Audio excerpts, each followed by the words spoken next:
Olivier à Phnom Penh. Olivier, c'est comment autour de toi au Cambodge? Enfin, t'es dans un hôtel, dans la rue, t'es où?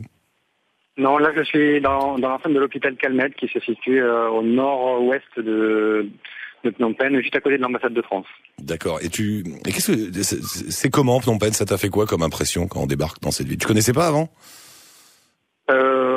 Le Cambodge, pas du tout. J'avais été un peu en Thaïlande, mais c'est quand même le choc, la chaleur, la moiteur, la pauvreté dans les rues. C'est pas New York, ni Paris, donc c'est un peu surprenant. Est-ce que t'as l'impression d'une ville en chantier? Ça pousse partout, ça construit, ça... Non? Oui, ça construit de façon assez anarchique, un peu dans tous les sens. Ça travaille nuit et jour, du lundi au dimanche, sans interruption. C'est tout le temps en mouvement en fait. On a l'impression qu'il n'y a jamais d'interruption, que la vie, il y a de la vie la nuit, il y a de la vie le jour. Enfin, c'est sans interruption. On se perd pas un peu, moi. Alors j'étais à Phnom Penh, mais il y a quelques années déjà, j'avais une impression de bordel. J'arrivais jamais à m'y retrouver. Je partais, tu te retrouves puis la nuit dans des tas de quartiers qui n'avaient plus d'éclairage public. Tout est là, t'es paumé, tu sais.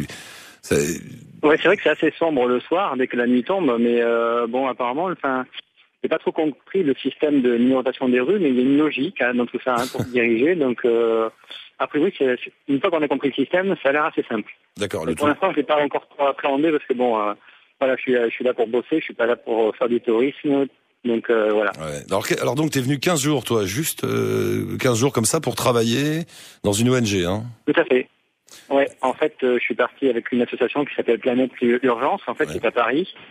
Qui est une association loi 1901 à but non lucratif qui en fait cible des missions émanant de partenaires locaux dans différents pays du monde. Là en l'occurrence c'était pour une association qui s'appelle la chaîne de l'espoir à Phnom Penh, donc qui aurait mis un besoin informatique. Donc moi j'ai répondu à l'annonce qui a été publiée sur le site de Planète Urgence. Donc ma candidature a été retenue après un échange, un envoi d'un CV. Ouais. Voilà. Donc après, au préalable, avant de partir, on a Planète Urgence prépare. On a 2 jours de préparation au départ, comme ils appellent, qui permet de sensibiliser sur les attitudes à tenir en termes de sécurité, sur la solidarité internationale. Enfin, plein de modules sur 2 jours. C'est assez dense et très intéressant. Pour pas qu'on soit perdu sur place. Les attitudes à avoir, quoi. Et puis toutes les mesures de sécurité liées au déplacement avant ou après la mission. Mais qu'est-ce que tu fais toi? Donc tu es dans l'informatique et ton rôle là, ton rôle depuis 15 jours, c'est quoi? Donc en fait, le but de la mission, c'est de faire un audit des postes du pavillon des enfants cardiaques, donc un état du système d'information, on va dire, au niveau réseau, poste de travail, éventuellement des préconisations pour l'avenir et de la maintenance. Donc là, la semaine dernière, j'ai passé quasiment toute la semaine sur de la maintenance sur les postes, c'est-à-dire appliquer toutes les mises à jour qui sont pas appliquées, les mises à jour antivirus, tous les correctifs possibles et voilà, toutes les opérations de maintenance qu'on peut faire en France sur une machine, sur un ordinateur, quoi. Mais vous faites pas de formation? Vous formez pas des informaticiens sur place?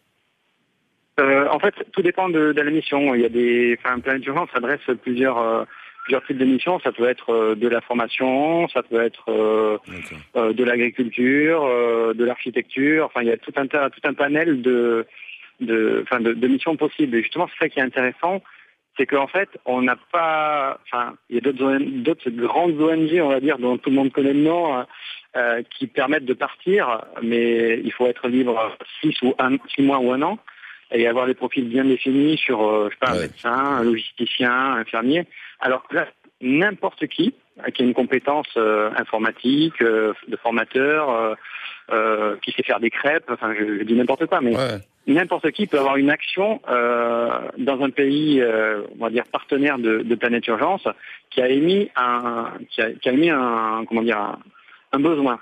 Donc après, c'est simplement ça, la mise en relation entre Planète Urgence, le volontaire et le partenaire local. Et toi, qu'est-ce qui te motive là-dedans? Parce qu'il faut quand même être sacrément... J'imagine que tu prends 15 jours de vacances pour faire ça, au lieu de profiter, toi, de 15 jours de balade, de voyage. Tu pourrais très bien aller au Cambodge et te balader comme ça. Là, comme tu dis, ça fait 15 jours que tu travailles, t'auras pas pris un jour de repos sur les 15 jours. Donc Ici, j'ai quand même un week-end où j'en ai profité pour aller au temple d'Angkor, visiter Angkor. Donc le week-end intermédiaire m'a permis quand même de récupérer et de me balader. Ce qui me motive, c'est surtout avoir un acte concret de solidarité envers. T'as besoin, c'est marrant. T'as besoin, t'as envie de faire quelque chose. Quoi, Voilà. On va dire sauver la planète. Bah oui. Disons pour qu'il y en ait un petit bout qui aille mieux pendant quelques temps. Voilà, exactement. Parce que en fait, le but de la mission, c'est aussi de poser. Bon là, c'était un premier partenariat entre Planète Urgence et la chaîne de l'Espoir. Et là, en l'occurrence, c'était poser une première pierre à un édifice, c'est-à-dire que moi, j'ai entamé un processus parce que j'ai installé un serveur. Là, cette semaine, j'ai installé un serveur pour qu'ils puissent partager des documents. Bien sûr, en 15 jours, j'aurai pas le temps de tout finir. Donc le but, c'est de rédiger un cahier technique que je vais transmettre à Planète Urgence au siège, qui permettra après aux volontaires suivants de prendre la mission telle que moi je l'ai arrêtée et ainsi de suite, d'arriver à quelque chose de fini le plus rapidement possible. Et tu payes pour ça, hein? Tu payes ton billet d'avion? Tout à fait. Il y a deux possibilités. Soit ton employeur peut financer. Ouais. En gros, pour être transparent, l'employeur fait un chèque de 2200 € qui peut défiscaliser à 60%. D'accord. Soit on peut financer à titre individuel, ce qui est mon cas. Dans ce cas-là, on fait un chèque de 1645 € que je peux défiscaliser à 66%. Donc les 1646 € couvrent les frais, les 2 jours de formation qu'on passe à Planète Urgence. Ouais. Le logement ici sur place au Cambodge, la nourriture, et toute la logistique, les déplacements et tout ça. D'accord. Donc, c'est cher. C'est quand même de l'argent, c'est quand même cher, 1600 €, parce que 15 jours au Cambodge, ça coûte pas ça. Oui, tout à fait, mais après c'est un acte volontaire. Donc moi, honnêtement, si j'avais pas eu la défiscalisation, c'est sûr que je l'aurais pas fait. C'est beaucoup d'argent. Ça m'a incité aussi à franchir le pas, quoi. Mais je voulais aussi, juste un mot par rapport à Planète Urgence et l'aspect sécurité, c'est que en formation pendant les 2 jours, on insiste bien sur la sécurité. Typiquement, en cas de problème sur place, on a un numéro d'appel d'urgence qui fonctionne le week-end, 24 nuit et jour. Et là, en semaine aussi, on a un autre numéro qui n'est pas le même. Si on est à l'autre bout du Cambodge avec une jambe cassée, qu'on n'a pas réussi à faire quelqu'un, on peut les contacter. Mais c'est hyper cadré. On est accueilli. Tout est bien calé. L'arrivée à l'aéroport. Le partenaire local s'est arrangé pour venir nous récupérer.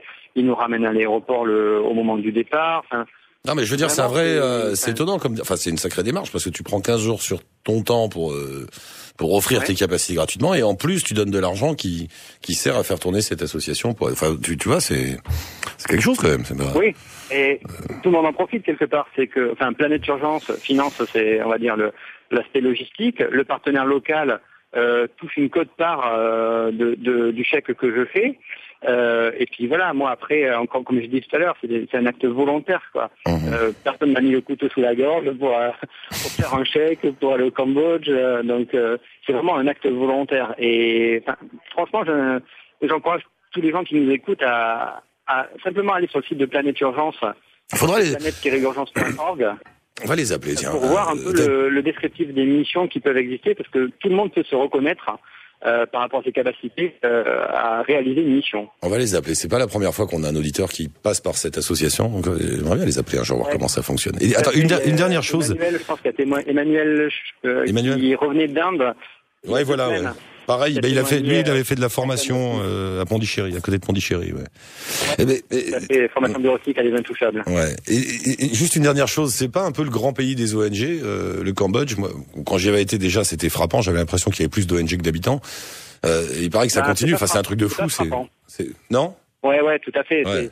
C'est pas frappant. Je dirais moins que Haïti, parce que je crois que c'est Haïti qui détient le record. Ouais. Mais comme ça, là, tu vois, j'ai pourtant la chaîne de l'Espoir côtoie quand même pas mal d'autres associations locales, mais qui sont des associations locales et pas d'ONG. Donc, comme ça sur place, on s'en rend pas compte du tout, en tout cas. D'accord. C'est pas frappant. Bon, mon cher Olivier, bon retour. Merci. Et puis bravo, à une prochaine fois. Alors, merci d'avoir pensé à nous. Il y a pas de problème. Je vais juste passer un petit message. J'envoie un bonjour à tous ceux qui me reconnaîtront. Et puis, en tout cas, merci pour ta émission, c'est super. Je t'en prie. Merci Olivier, à bientôt. Merci beaucoup. Bien sûr, si vous voulez réagir, commenter toutes ces histoires d'associations comme ça, de séjours courts. Alors c'est difficile de lui jeter un petit caillou quand on est comme moi et qu'on fait rien. Non mais tu vois, tu peux critiquer. Oui, il part que 15 jours, ça sert à rien.